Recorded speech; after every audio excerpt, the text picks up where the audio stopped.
When humanity first looked up at the night sky in the early 20th century, no one imagined that one day the quiet darkness above would become the arena for the most secret conflict in history. Yet by the mid-1950s, as the Cold War tightened its grip on the world, both the United States and the Soviet Union were preparing to extend their rivalry far beyond Earth. They were not just racing to space, they were preparing to watch each other from it. The story begins in 1957, when the Soviet Union launched Sputnik 1, the first artificial satellite. To the outside world, it was a scientific triumph. But in the Pentagon, the sharp, repetitive beeping of Sputnik sounded like a warning siren. If Moscow could launch a satellite, then it could also launch something far more dangerous. A weapon or a spy camera looking down on American soil. The rules of war had just changed. In secret rooms beneath Washington, intelligence analysts quickly realized what Sputnik truly represented: the birth of orbital reconnaissance. If the Soviets could see the United States from space, then America needed to see the Soviet Union from even higher. But official aerial reconnaissance flights, like the U-2 spy plane program, were becoming increasingly risky. In 1960, when the Soviets shot down a U-2 over Sverdlovsk and captured its pilot, Francis Gary Powers, the United States understood that the airspace over the USSR was now closed forever. Space, however, had no borders. This new understanding led to one of the least known but most influential projects of the Cold War, the American Corona program. In 1959, long before satellites could transmit high-resolution digital images, engineers designed Corona to physically drop film capsules from orbit. The capsules would plunge through the atmosphere and deploy parachutes to be caught mid-air by specially equipped aircraft. It was an extraordinarily difficult and expensive process, but it worked. And with every successful capsule recovery, the United States gained a clearer picture of Soviet missile bases, airfields, and secret installations. The Soviet Union, meanwhile, refused to fall behind. By the early 1960s, the USSR had launched its own series of reconnaissance satellites, known as Zenit. Like Corona, these satellites used film return systems, and their images provided Moscow with critical intelligence on American military deployments. Little by little, the two superpowers were turning orbit into a silent battlefield, a place where every successful launch, every photograph, every meter of altitude meant strategic advantage. But what the world did not know then was that both sides were preparing for something even more dangerous: the possibility of destroying each other's satellites. Because if satellites could provide intelligence, then taking them out could blind an enemy. And so, the race for space supremacy began not with astronauts or moon landings, but with cameras, film canisters, and classified launches hidden behind coded designations. This was the beginning of the era of space spies, and both nations were only getting started. By the late 1960s, reconnaissance satellites were no longer experimental curiosities. They had become the eyes of both superpowers. But with each new launch, another question grew louder inside military command centers.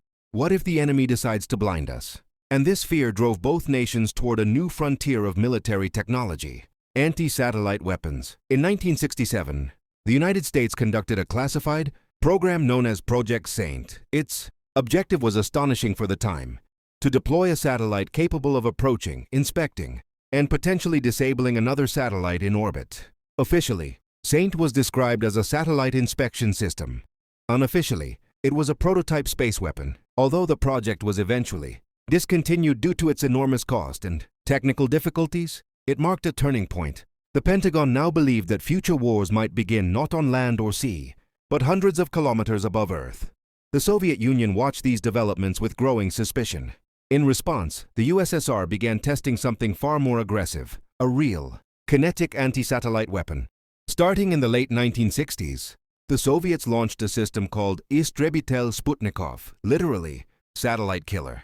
Unlike Saint, this weapon did not attempt subtlety.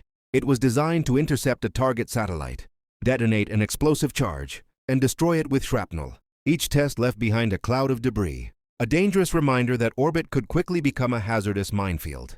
For the Soviet military, these tests were proof that space could no longer be considered neutral or safe. If the United States ever attempted to use satellites for missile guidance or nuclear strike coordination, Moscow wanted the ability to disable those eyes in the sky. And so, the USSR continued refining its ASAT technology through the 1970s, often conducting tests under the cover of routine scientific missions. Meanwhile, the United States shifted its focus toward intelligence satellites with new, unprecedented capabilities. High-resolution imaging systems could now identify vehicles, missile silos, even aircraft hidden under camouflage. The KH-9 hexagon satellite, nicknamed Big Bird, and was so advanced for its time that it could photograph entire swathes of the Soviet Union in a single pass.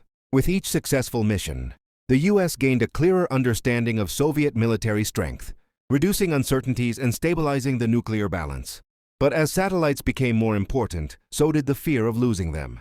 In the early 1970s, the Pentagon revived anti-satellite research, this time with a more practical approach. Instead of slow-moving inspection satellites, the U.S. explored missile-based ASAT systems that could be launched quickly from aircraft. This new phase of development marked the moment when space truly became militarized, not with astronauts planting flags, but with weapons designed to reach orbit in minutes. Yet even as both superpowers developed ways to attack satellites, there was one unspoken rule neither side dared to break. Do not start an actual battle in space. Because unlike conflicts on Earth, any war in orbit would leave behind a permanent, deadly legacy. A single destroyed satellite could scatter thousands of fragments across critical orbital paths, threatening every spacecraft, civilian or military, for decades. And so, through the 1960s and 70s, the conflict remained hidden beneath layers of secrecy. There were no explosions on the evening news, no dramatic reports from orbit. But behind the scenes, the United States and the Soviet Union were preparing for a war the world was not ready to acknowledge, a war where the battlefield circled Earth every 90 minutes. By the mid-1970s, the Cold War rivalry had reached a new stage. Rockets and satellites were no longer enough. Both superpowers wanted permanent outposts in orbit, places where long-term observation, surveillance, and even military experiments could be conducted away from the public eye. Officially, these outposts were scientific space stations. Unofficially, they became platforms for some of the most secret intelligence operations of the era. In the United States, NASA proudly introduced Skylab, America's first space station. To the public, it was a laboratory dedicated to astronomy, solar research, and medical studies on the effects of long-duration spaceflight. But few outside the intelligence community knew that Skylab's origin was closely tied to a classified program known as the Manned Orbiting Laboratory, MOL. The MOL had been planned as a military station where Air Force astronauts would use powerful telescopes to observe Soviet territory from orbit. Although the MOL program was cancelled in 1969, much of its equipment, engineering work, and mission concepts quietly made their way into Skylab. One of Skylab's telescopes, the large Earth observation camera mounted into the station's hull, raised eyebrows within the Kremlin. Soviet intelligence suspected it might be capable of photographing ground targets with extraordinary detail. And while NASA insisted that the instrument was meant purely for scientific Earth studies, historians now agree that the technology had clear dual-use potential. The boundary between science and surveillance was getting thinner with every mission. Meanwhile, on the other side of the world, the Soviet Union was launching its own series of space stations under the Salyut program. Officially, these stations were used for astrophysics, biology, and Earth observation. But secretly, at least 3 of the Salyut stations, Salyut 2, 3, and 5, were part of a classified military project known as Almaz. The Almaz stations were built not only for reconnaissance, but also for defense. The most astonishing detail, kept secret for decades, was that Salyut 3 carried an actual, fully functional space cannon. The weapon, mounted to the station's frame, was designed to defend the orbital outpost from potential American interception or sabotage, although it was never used against a target. Soviet records later confirmed that the crew performed at least one test firing while the station was unmanned. This was the first and only known instance of a gun being fired in space. But weapons were only one part of the story. The Almaz program also deployed sophisticated high-resolution cameras so powerful that analysts believe they could detect aircraft, vehicles, and even small structures on Earth's surface. Cosmonauts spent weeks at a time collecting reconnaissance data, often sending film capsules back to Earth using small re-entry vehicles similar to those carried by the Zenit spy satellites. At the same time, the United States continued improving its own reconnaissance technology. Plans were drafted for KH-11, the first American digital spy satellite capable of transmitting real-time images to ground stations. This would mark the end of clumsy film return capsules and the beginning of live orbital surveillance, a leap so significant that many details about KH-11 remain classified even today. By the late 1970s, space stations were no longer just symbols of national pride. They were pieces of a much larger strategy, floating observation towers, intelligence hubs, and potential military assets orbiting silently above the clouds. But behind every advance lay a growing fear. If these stations were used for reconnaissance, then they could become targets. And if satellites were already vulnerable, what would happen when the next generation of orbital weapons arrived? The superpowers were no longer just watching each other from space. They were preparing for the possibility of defending, and even fighting for those positions. The orbital frontier was becoming more crowded, more dangerous, and more militarized than ever before. As the 1980s began, the Cold War was entering one of its most unstable phases. Both the United States and the Soviet Union had thousands of nuclear warheads pointed at each other, and space had become deeply intertwined with the command and control systems required to use them. Satellites tracked missile launches, relayed military communications, and provided early warning. That could mean the difference between peace and global annihilation. This new dependence created an unsettling reality. The first move in a nuclear war might be the destruction of satellites, and both superpowers knew it. In 1983, President Ronald Reagan announced one of the most ambitious and controversial military programs in history, the Strategic Defense Initiative, SDI, quickly nicknamed Star Wars. To the public, SDI sounded like a futuristic shield of lasers, particle beams, and space-based interceptors that could shoot down Soviet missiles before they reached American soil. The U.S. government promised that this new technology could render nuclear weapons obsolete. Behind closed doors, however, scientists and generals questioned whether such a system was technically possible. But for the Kremlin, the details didn't matter. What mattered was that Washington appeared, willing, or at least pretending, to weaponize space on an unprecedented scale. And perception alone was enough to escalate the arms race. The United States began testing experimental laser systems, capable of targeting satellites. One early project involved the Airborne Laser Laboratory, a modified Boeing aircraft equipped with a carbon dioxide laser. On several occasions, the aircraft successfully illuminated, and in one test temporarily blinded, U.S. satellites as part of research into ASAT capabilities. Although the power was not high enough to destroy an orbital target, the message was clear. Directed energy weapons were no longer science fiction. The Soviets pursued their own laser experiments at a secret facility called Terra 3, located at the Sari-Shagan test range in Kazakhstan. Although Western analysts often exaggerated Terra 3's capabilities, declassified documents show that the site did conduct tests intended to track and potentially interfere with satellites. The technology never reached true weapon-grade levels, but it demonstrated the USSR's determination to match the United States in the race for futuristic space warfare. Meanwhile, the more traditional anti-satellite programs continued to advance. The United States developed a new ASAT weapon, a miniature homing vehicle launched from an F-15 fighter jet. It did not rely on explosives.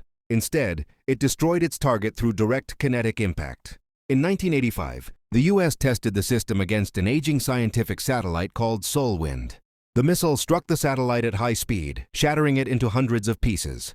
This test stunned the world. For the first time, a satellite had been intentionally destroyed in orbit by the United States. The Kremlin saw it as a clear sign that Washington was not only capable of attacking Soviet spacecraft, but willing to demonstrate that capability publicly. The Soviet Union responded by continuing work on an updated version of its Istrebitel Sputnikov system, while exploring even more exotic ideas, including space-based interceptors and autonomous hunter satellites. Some projects remained on paper, others reached early testing phases before being cancelled after the collapse of the USSR. But as both nations pushed forward, a disturbing truth became impossible to ignore. The destruction of Solwind had created a swarm of debris that would remain in orbit for decades. Even a single impact could trigger a chain reaction of collisions, a scenario later known as the Kessler syndrome, in which low Earth orbit becomes so cluttered with fragments that spaceflight becomes nearly impossible. The 1980s were no longer just about intelligence gathering or strategic positioning. They were about pushing the limits of what was possible, even if it meant risking the long-term safety of space itself. In the race to gain an advantage, neither side had a full understanding of what a space-based conflict could unleash. By the end of the decade, the Cold War was beginning to thaw. But the technologies developed during these tense years would shape the future of space for generations. And as the Soviet Union neared collapse, Both nations prepared to enter a new era, one where old secrets would be revealed and new threats would emerge. When the Soviet Union collapsed in 1991, it seemed as though the long shadow, hanging over Earth's orbit, had finally begun to fade. For the first time in decades, the world believed that space might return to its original purpose, a domain of exploration, science, and cooperation. The US and Russia signed agreements to exchange data, collaborate on missions, and even build the International Space Station together. In public, the Cold War in space looked like history. But behind the scenes, a far more complex reality began to emerge. As archives slowly opened in Moscow and Washington, journalists and researchers uncovered a hidden history of orbital espionage. Declassified documents confirmed what had once been dismissed as rumor. The Soviet Almaz stations were indeed military reconnaissance platforms. The US manned orbiting laboratory had been designed for surveillance missions. Both sides had tested weapons capable of reaching orbit, and satellites had been quietly targeted, tracked, or illuminated by ground systems far more often than the public ever knew. What shocked historians was not just how extensively space had been militarized. It was how close the world had come to a catastrophic misunderstanding. On multiple occasions, satellites malfunctioned or changed orbits unexpectedly, triggering emergency meetings in military command centers. Each side feared that the other had launched a secret attack, when in reality the cause was often mechanical failure, stray debris, or errors in tracking data. The Cold War had been a silent minefield of potential escalation. Yet the end of the Soviet Union did not mark the end of space rivalry. It simply changed the players. Throughout the 2000s, nations like China and India entered the arena. In 2007, China shocked the world by destroying one of its own satellites with a ballistic missile, creating one of the largest debris clouds in history. A year later, the United States responded by intercepting a malfunctioning American satellite, officially for safety reasons, but unofficially as a demonstration of precision, ESAT capability. By the 2010s and 2020s, the competition had shifted again.